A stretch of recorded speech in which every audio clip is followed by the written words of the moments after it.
Jacob lived in the land where his father had stayed, the land of Canaan.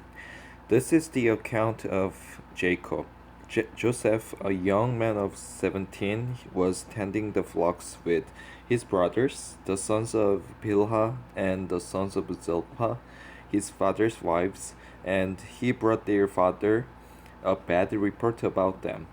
Now Israel loved Joseph more than any of his other sons because he had been born to him in his old age, and he made a richly ornamented robe for him. When his brothers saw that their father loved him more than any of them, they hated him and could not speak a kind word to him. Joseph had a dream, and when he told it to his brothers, they hated him all the more. He said to them, "Listen to this dream I had. We were binding sheaves of grain out in the field, when suddenly my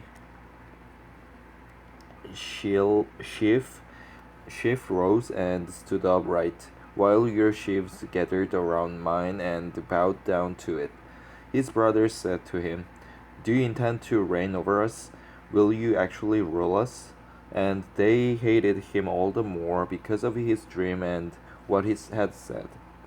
Then he had another dream, and he told it to his brothers. "Listen," he said, "I had another dream, and this time the sun and the moon and 11 stars were bowing down to me." When he told his father as well as his brothers, his father rebuked him and said, "What is this dream you had?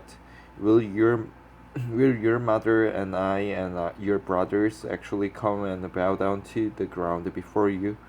His brothers were jealous of him, but his father kept the matter in mind.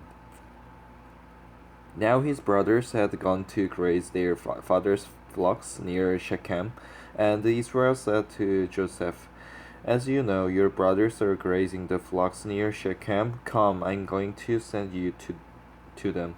"Very well," he replied. So he said to him, "Go and see if all is well with your brothers and with the flocks, and bring word back to me." Then he sent him off from the valley of Hebron. When Joseph arrived at Shechem, a man found him wandering around in the fields and asked him, "What are you looking for?" He replied, "I'm looking for my brothers. Can you tell me where they are grazing their flocks?" "They have moved on from here," the man answered. "I heard them say, 'Let's go to Dothan.'" So Joseph went after his brothers and found them near Dothan.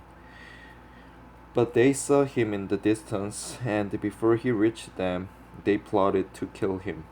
"Here comes that dreamer," they said to each other. "Come now, let's kill him and throw him into one of these cisterns, and say that a ferocious animal devoured him. Then we will see what comes of his dreams."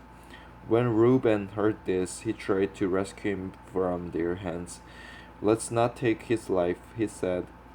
"Don't shed any blood. Throw him into this cistern here in the desert, but don't lay a hand on him." Reuben said this to rescue him from them and to take him back to his father. So when Joseph came to his brothers, they stripped him of his robe, the richly ornamented robe he was wearing, and they took him and threw him into the cistern. Now the cistern was empty, there was no water in it. As they sat down to eat their meal, they looked up and saw a caravan of Ishmaelites coming from Gilead. Their camels were loaded with spices, balm, and myrrh, and they were on their way to take them down to Egypt. Judah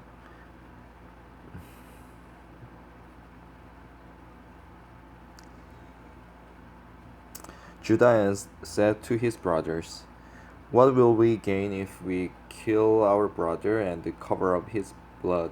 Come, let's sell him to Ishmaelites and not lay our hands on him. After all, he is our brother, our own flesh and blood." His brothers agreed. So when the Midianite merchants came by, his brothers pulled Joseph up out of the cistern and sold him for 20 shekels of silver to the Ishmaelites, who took him to Egypt. When Reuben returned to the cistern, he saw that Joseph was not there. He tore his clothes. He went back to his brothers and said, "The boy isn't there. Where can I turn now?" Then they got Joseph's robe, slaughtered a goat, and dipped the robe in the blood. They took the ornamented robe back to their father and said, "We found this. Examine it to see whether it is your son's robe." He recognized it and said, "It is my son's robe. Some ferocious animal has devoured him." Joseph has surely been torn to pieces. Then Jacob tore his clothes, put on sackcloth, and mourned for his son many days. All his sons and daughters came to comfort him, but he refused to be comforted. "No," he said, "in the morning will I go down to the grave to my son." So his father wept for him. Meanwhile, the Midianites sold Joseph in Egypt to Potiphar, one of Pharaoh's officers, the captain of the guard. At that time, Judah left his brothers and went down to stay with a man at Adullam named Hira. There, Judah met the daughter of a Canaanite man named Shua. He married her and lay with her. She became pregnant and gave birth to a son who was named She conceived again and gave birth to a son and named him Onan. She gave birth to still another son and named him Shelah. It was uh, Kezib that she gave birth to him. Judah got a wife for his firstborn, and her name was Tamar. But Judah's firstborn, was wicked in the Lord's sight, so the Lord put him to death. Then Judah said to Onan, "Lie with your brother's wife and fulfill your duty to her as a brother-in-law to produce offspring for your brother." But Onan knew that the offspring would not be his, so whenever he lay with his brother's wife, he spilled his semen on the ground to keep from producing offspring for his brother. What he did was wicked in the Lord's sight, so he put him to death also. Judah then said to his daughter-in-law Tamar, "Live as a widow in your father's house until my son Shelah grows up," for he thought he may die too, just like his brothers. So Tamar went to live in her father's house. After a long time, Judah's wife, the daughter of Shua, died. When Judah had recovered from his grief, he went up to Timnah to the man who was shearing his sheep, and his friend Hira the Adullamite went with him. When Tamar was told, "Your father-in-law is on his way to Timnah to shear his sheep," she took off her widow's clothes, covered herself with a veil to disguise herself, and then sat down at the entrance to Enaim, which is on the road to Timnah. For she saw that though Shelah had now grown up, she had not been given to him as his wife. When Judah saw her, he thought she was a prostitute, for she had covered her face. Not realizing that she was his daughter-in-law, he went over to her by the roadside and said, "Come now, let me sleep with you." "And what will you give me to sleep with you?" she asked. "I will send you a young goat from my flock," he said. "Will you give me something as a pledge until you send it?" she asked. He said, "What pledge should I give you? Your seal and its cord, and the staff in your hand."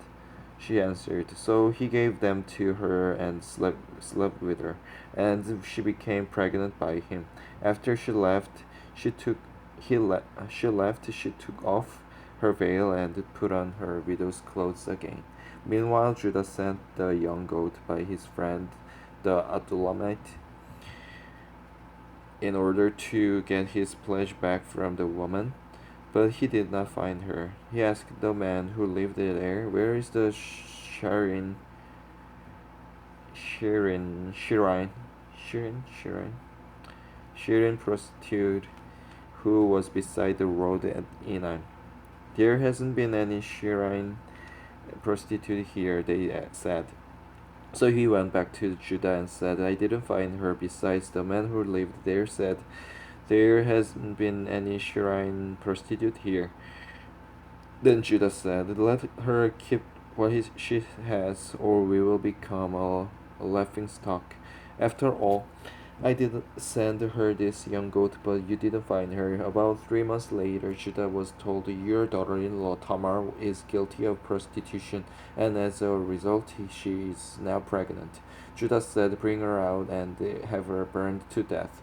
As she said was being brought out, she sent a message to her father-in-law. "I am pregnant by the man who owns this," she said, and she added, "See if you recognize whose seal and cord and staff these are." Judah recognized them and said, "She is more righteous than I, since I wouldn't give her to my son Shelah." And he did not sleep with her again. When the time came for her to give birth, there were twin boys in her womb. As she was giving birth, one of them put out his hand, so the midwife took a scarlet thread and tied it on his wrist and said, "This one came out first." But when he drew back his hand, his brother came out. And she said, "So this is how you have broken out." And he was named Peretz. Then his brother, who had the scarlet thread on his wrist, came out, and he was given the name Zerah. Amen.